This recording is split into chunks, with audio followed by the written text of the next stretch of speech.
Sa patuloy na digmaang nagaganap sa pagitan ng Russia at Ukraine ay isang hindi inaasahang pangyayari ang gumulantang sa buong mundo matapos ang isang matagumpay na invasion ng Ukraine sa mismong teritoryo ng Russia kung saan makikitang winagayway ang mismong bandila ng Ukraine. Hanggang saan aabot ang gera sa pagitan ng dalawang bansa at higit sa lahat ay ano ang tugon dito ng Moscow.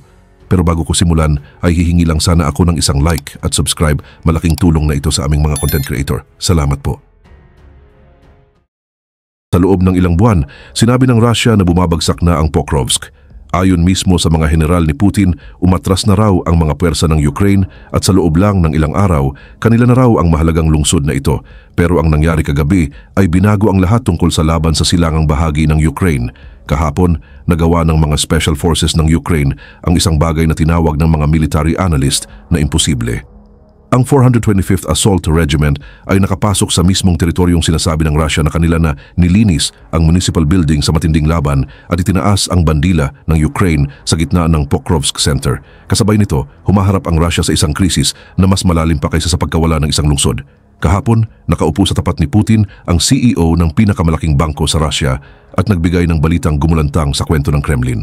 Si Herman Graf, ang pinuno ng isa sa pinakamalaking bangko ng Russia, ay sa wakas nagsabi ng totoo kay Putin, bumabagsak ang ekonomiya ng Russia, lumiliit ang mga consumer loans at ayon sa kanya mismo, ang growth ay worse than expected. Pero lalo pang naging masama ang linggong ito para kay Putin.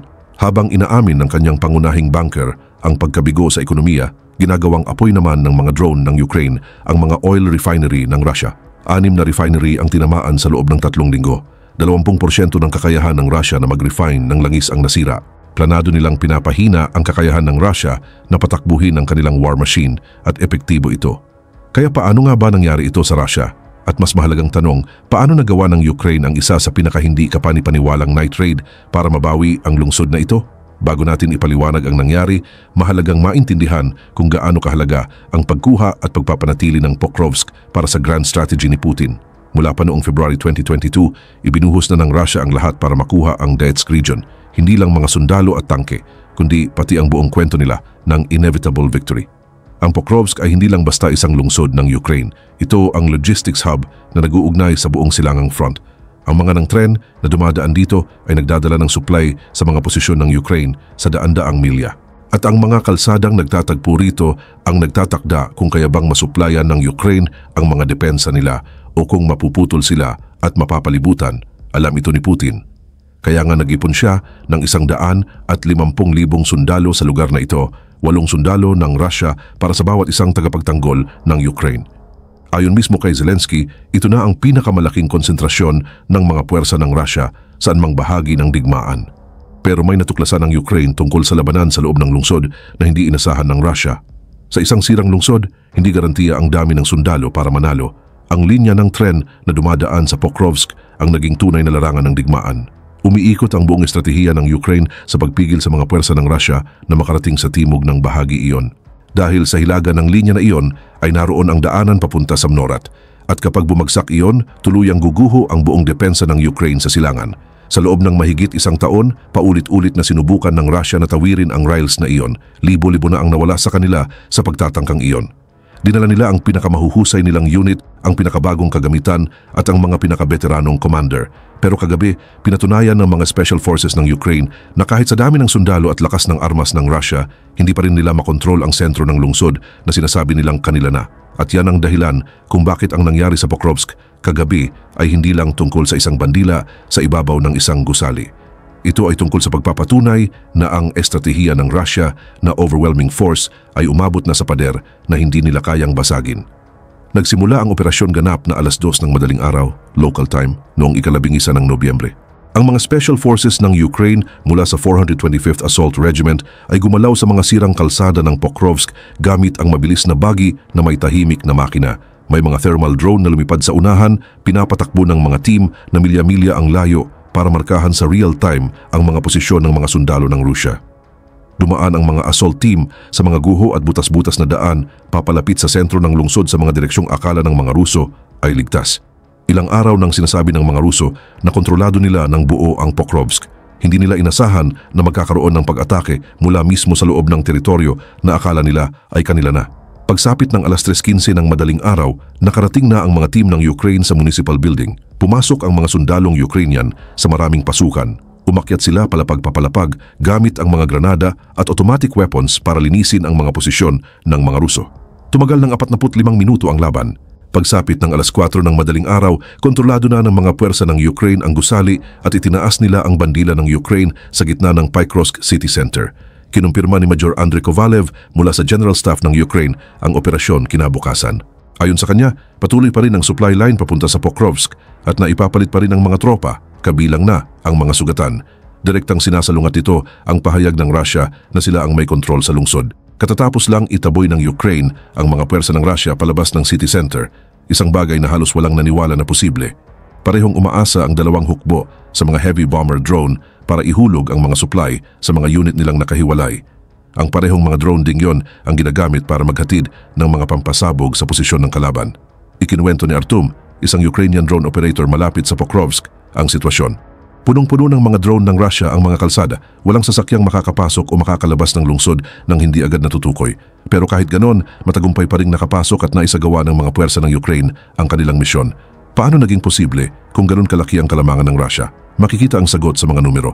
Ayon kay Commander Alexander Syovsky ng Ukraine, nakapagtipon ng Russia ng 150,000 sundalo para sa Pokrovsk offensive. Sinabi ni Zelensky noong ika-27 ng Oktubre na mas marami ang sundalo ng Russia kaysa sa mga tagapagtanggol ng Ukraine sa rasyo na 8-1, 150,000 tropa at hindi pa rin nila makontrol ang isang sirang lungsod. Ang linya ng tren na dumadaan sa Pokrovsk ang naging pangunahing tactical point ng laban. Hinihiwalay nito ang lungsod at nagbibigay ng malinaw na lugar ng pagmamasid para sa mga drone operator. Nakatutok ang estratehiya ng Ukraine sa pagpigil sa mga puwersa ng Russia na makapunta sa timog ng mga rails na ito. Pinoprotektahan nito ang logistics corridor papunta sa Minirad na nagsusupply sa mga posisyon ng Ukraine sa buong silangang front. Ayon sa ulat ng Ukrainian General Staff, inilunsad ng Russia ang mahigit 100 pag-atake sa Pokrovsk sa loob ng isang linggo bago ang raid. Pare-pareho ang pattern ng bawat pag-atake. Sumusugod ang mga puwersa ng Russia, sinasakop nila ang mga gusali, inaangkin na kontrolado nila, tapos biglang counter-attack ang mga sundalo ng Ukraine mula sa hindi inaasahang direksyon. Paulit-ulit nang ganito sa loob ng mahigit 1 taon. Nagdadala ang Russia ng mga bagong unit, mas maraming kagamitan at mga veteranong commander. Nakakakuha sila ng lupa, tapos nawawala, tapos nababawi ulit. Habang patuloy na tumataas ang gastos sa sundalo at kagamitan. At ngayon, hindi na kaya ng Russia na bayaran ang ganitong kabigat na presyo. Pero mas grabe pa rito ang dahilan kung bakit lumalala ang krisis sa ekonomiya ng Russia. Habang binibigyan ni Herman Graf ng masamang balita si Putin tungkol sa ekonomiya, sistematikong winawasak naman ng mga drone ng Ukraine ang tanging bagay na nagpapatakbo pa ng ekonomiya ng Russia, ang langis. Sa loob ng 3 linggo bago ang raid sa Pokrovsk, 6 na refinery ang tinamaan. Ang Saratov Refinery ay inatake na ng 7 beses ngayon lang. Ang Ork Refinery na may kapasidad na 130,000 bariles kada araw ay nasunog dahil sa drone strike noong ika-10 ng Nobyembre, sa parehong araw na nagkita sina Gref at Putin. Kinumpirma ni Vasil Maluk, ang hepe ng security service ng Ukraine, na mahigit 100 matagumpay na strike na ang ginawa sa mga oil facility ng Russia ngayong taon lang. Nasira ng mga pag-ataking ito ang halos 20% ng kakayahan ng Russia na mag-refine ng langis. Malubha ang epekto nito. Bago ang digmaan, nakaka-refine ang Russia ng halos 5 milyong bariles kada araw. Ngayon, mahigit 1 milyong bariles kada araw ang hindi na nagagamit, nasira o tuluyang nawasak. Ibig sabihin, hindi lang ito tungkol sa fuel na ginagamit ng militar, kundi pati sa pagkawala ng export revenue, buwis at mga trabaho sa mga rehiyong hirap na nga dahil sa sanctions.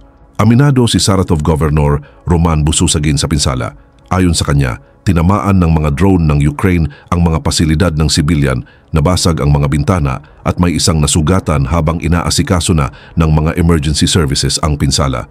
Pero hindi lang ito tungkol sa infrastructure. Ito mismo ang lifeline ng ekonomiya ng Russia na unti-unting pinuputol. Ngayon, umaabot na ang mga pag-atake sa mga pasilidad hanggang 2,000 kilometro mula sa hangganan ng Ukraine. Ibig sabihin, walang refinery sa Western Russia ang ligtas. Pero hindi doon natatapos ang Ukraine. Nakagawa na sila ng isang bagay na dapat katakutan ng bawat refinery manager sa Russia, ang Flamingo missile. Isang bagong Ukrainian cruise missile na may range na 3,000 kilometro. Ibig sabihin, bawat oil refinery sa Russia ay abot na nito. Mula sa mga refinery sa Moscow, mga processing plant sa Siberia, hanggang sa mga pasilidad sa Far East na dati ay inaakalang hindi kayang tamaan. Hindi pa ibinubunyag ng mga defense officials ng Ukraine kung ilan na ang nagawa nilang Flamingo missiles, pero hindi na nila kailangan. Ang banta pa lang ay sapat na para pilitin ng Russia na ikalat ang kanilang air defenses sa libu-libong kilometro na nag-aalis ng mga sistema mula sa front lines. Bawat S-400 battery na nagpoprotekta sa refinery sa Siberia ay isa ring battery na hindi na makakaprotekta sa mga tropa sa Pokrovsk. May 32 major refineries ang Russia at tinamaan o nasira na ang 12 nito ng Ukraine. Ibig sabihin, may 20 pang natitirang pasilidad na naghihintay kung kailan darating ang mga drone o Flamingo missiles ng Ukraine. Bawat isa sa mga pasilidad na ito ay nagpoproseso ng mula 50,000 hanggang 400,000 bariles kada araw at bawat isa ay kritikal para mapanatili ang pagpapatakbo ng war machine ng Russia at ng kanilang ekonomiya. Sinubukan ng Russia na mag-adjust. Naglagay sila ng karagdagang air defenses, electronic warfare systems at cage armor sa paligid ng mga mahalagang pasilidad. Pero hindi pa rin ito gumagana. Nakakapasok pa rin ang mga drone ng Ukraine. Ngayon, dahil sa Flamingo, wala nang ligtas na lugar. At habang desperadong sinusubukan ng militar ng Russia na sakupin ang mga lungsod tulad ng Pokrovsk, kailangan nila ng gasolina, napakaraming gasolina. Pero parami ang kakulangan nila. Ang mga tank battalion ay gumagamit ng libu-libong galon kada araw. Ang mga eroplano ay nagsusunog ng jet fuel sa tonelada. Kailangan ng mga supply truck ng diesel para makapaghatid ng bala at pagkain sa front lines. Bawat refinery na nasusunog ay nangangahulugang mas kaunting fuel para sa operasyon ng militar. Mas kaunting fuel, mas kaunting pag-atake. Mas kaunting pag-atake, mas maraming oras ang Ukraine para palakasin ang depensa at planuhin ang susunod nilang galaw.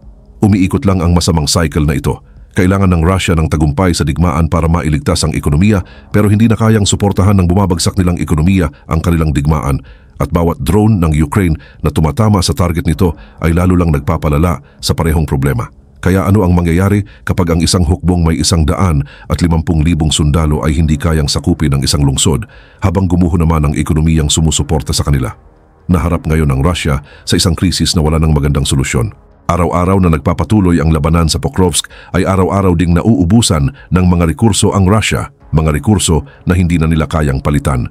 Ayon sa ulat ng Global Firepower, mahigit 400,000 sundalo ng Russia na ang nabura o nasugatan simula nang magsimula ang digmaan.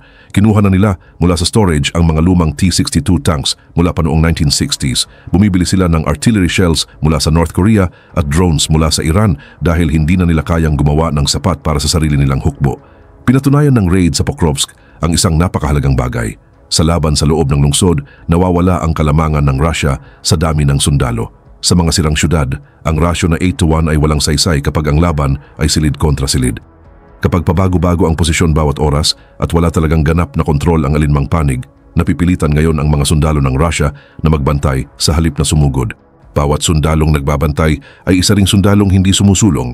Kapag nakakalusot ang mga special forces ng Ukraine sa teritoryong kontrolado ng Russia at naitataas ang bandila nila sa gitna ng isang lungsod, nakikita ng buong mundo ang katotohanan na sa kabila ng napakalakas na puwersa, hindi pa rin kayang makamit ng Russia ang mga layunin nito. Hindi nito maibigay ang tagumpay na ipinangako ni Putin at lalo pa itong magiging mahirap tuparin dahil may paparating na bagay na magbabago ng lahat para sa mga sundalong Ruso sa labanan, ang taglamig. Matagal nang naniniwala ang doktrinang militar ng Russia na ang taglamig ay pabor sa kanila. Pinag-aralan ng kanilang mga general kung paano winasak ng taglamig ang hukbo ni Napoleon at kung paano nito pinigilan ang Wehrmacht sa labas ng Moscow. Akala nila magiging kakampi nila ang lamig, pero nagkamali rin sila tungkol doon. Sa modern warfare, sa gitna ng mga ruins ngayong taglamig, mas may advantage ang mga nagtatanggol kaysa sa mga umaatake. Ang mga sundalong Ukrainian na nasa matibay na pwesto, may generator at sapat na supply, kayang mabuhay ng matagal. Pero ang mga sundalong Ruso na sumusulong sa nagilong ruins, ibang katotohanan ang hinaharap. Bawat sirang gusali, nagiging patibong ng kamatayan na nababalutan ng yelo. Bawat kalsada, nagiging patag na larangan ng patayan kung saan nakikita ng mga thermal drone ang init ng katawan laban sa nagilong konkreto. Bumababa ang temperatura sa Pokrovsk hanggang -20 degrees Celsius sa January. Sa ganitong lamig, pumapalya ang kagamitan. Ang diesel fuel natutuyo sa tank engine. Patay ang mga baterya sa mga communication device. Ang mga sundalong sugatan na pwedeng mabuhay sa summer namamatay sa lamig habang naghihintay ng evacuation. Mas lumalala ang logistical nightmare ng Russia sa taglamig. Bawat supply truck kailangan magmaneho sa nagyelo at may palaging drone surveillance. Naghahanda na ang Ukraine para dito. Nag-deliver ang Western allies ng winter equipment buong autumn. Thermal clothing mula Canada, Arctic sleeping systems mula Norway, portable heating units mula Finland, mga bansang alam ang lamig at kung paano nito naapektuhan ang mga hukbo. Pero ang Russia nag-i-issue pa rin ng winter uniform mula 1980s sa mga bagong mobilized na sundalo. Nagpo-post ang mga sundalo ng video sa Telegram na nagpapakita ng boots na nasisira sa snow, jackets na walang insulation, gloves na walang proteksyon sa freezing temperatures. Ibinunyag ni Colonel Petro Chernik mula sa Ukrainian General Staff ang kanilang winter strategy noong nakaraang linggo. Hindi namin kailangan talunin ang 150,000 na Ruso. Ang taglamig na ang bahala sa kalahati nila para sa amin. Ang trabaho namin mabuhay at hayaang gawin ng math ang trabaho nito. Ipinapakita ng military studies na ang attacking forces sa winter urban combat ay nakakaranas ng 40% higher casualties sa hindi combat causes, frostbite, hypothermia, sakit, equipment failure, aksidente sa yelo. Dumaragdag ito sa casualties sa laban. Nahihirapan na rin ang Russia sa pag-evacuate ng wounded soldiers sa Pokrovsk. Maraming ulat ang naglalarawan ng mga sugatang Ruso na naiwan ng ilang oras sa sirang gusali. Sa taglamig, ang ilang oras ay katumbas ng hatol sa kamatayan. Ang mga sugatang pwedeng mabuhay kung mabilis na na-evacuate ay namamatay sa lamig bago dumating ang medics. Nagdudulot ito ng moral crisis na hindi kayang lutasin ng Russia. Alam ng mga sundalo kung ano ang naghihintay sa kanila. Nakita na nila ang mga video mula noong nakaraang winter, mga bangkay na nagyelo sa trenches, buong unit na naapektuhan ng frostbite, mga posisyon na iniwan dahil ang manatili ay katumbas ng pagyeyelo hanggang kamatayan. Kinukumpirma ng mga drone operator ng Ukraine na ina-adjust nila ang tactics para sa taglamig. Mas epektibo ang thermal imaging kapag malamig ang paligid at tanging katawan ng tao ang init. Mas matagal na makakagana ang strike drones sa malamig na hangin. Nagiging obvious ang mga posisyon ng Russia kapag nagliliyab sila para magpainit. Papunta na ang deadline. Siguro 6 na linggo na lang bago tuluyang dumating ang taglamig. Alam ito ni Putin. Alam din ito ng kanyang mga general.